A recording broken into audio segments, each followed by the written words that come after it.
ఎడారిలో సెలయేర్లు. మార్చ్ 1. దేవుని క్రియలను ధ్యానించుము. ఆయన వంకరగా చేసిన దానిని ఎవడు చక్కపరచునో? ప్రసంగి 7:13. దేవుడు ఒక్కోసారి తన భక్తుల్ని గొప్ప ఇక్కట్ల పాలు చేసినట్లు అనిపిస్తుంది.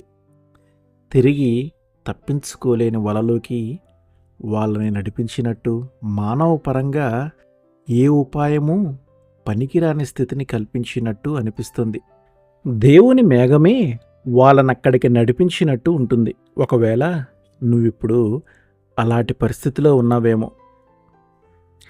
ఇది చివరిదాకా చాలా అన్యాయంగాను, ఊహాతీతంగాను, ఆందోళన పూరితంగాను అనిపిస్తుంది.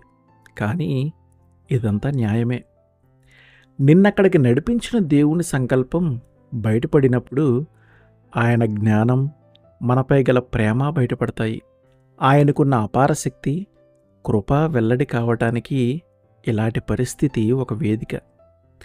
నిన్న ఆయన విడిపించటమే కాకుండా నువ్వెప్పుడూ మర్చిపోలేని పాఠాన్ని కూడా నేర్పుతాడు. తరువాత కాలంలో నీ పాటల్లో, స్తోత్రగానాల్లో దాన్ని నువ్వు స్మరించుకుంటూ ఉంటావు. ఆయన చేసిన దానికోసం కృతజ్ఞతాస్థుతులు చెల్లించటంలో నీకు తనివి తీరదు. ఆయన పరిపాలిస్తున్నాడు. మనకి చేసిన దాన్ని ఆయన వివరించేదాకా వేచి ఉందాం. నాకు తబ్బిబ్బుగా ఉంది, కానీ ప్రభు నీకు స్పష్టమే. ఒకరోజు ఇదంతా వివరించి చెప్తావు. అంతదాకా ఈ వంకర బాటే నిన్ను హత్తుకునే మార్గమైంది. నా దారులు వంకర చేశావు, అడ్డుకంచెలు వేశావు. నీ నుండి తొలగిపోయే నా కళ్ళకి గంతలు కట్టావు. నన్ను విధేయుడిగా చేయాలని, ఇహలోకపు ఆశల నుండి మళ్ళీ నిన్నే ప్రేమించాలని. ఈ అర్థం కాని స్థితి కోసం ప్రభు నీకే వందనాలు. అర్థం కాని విషయాల్లో నా నమ్మకే నన్ను నిలబెట్టింది.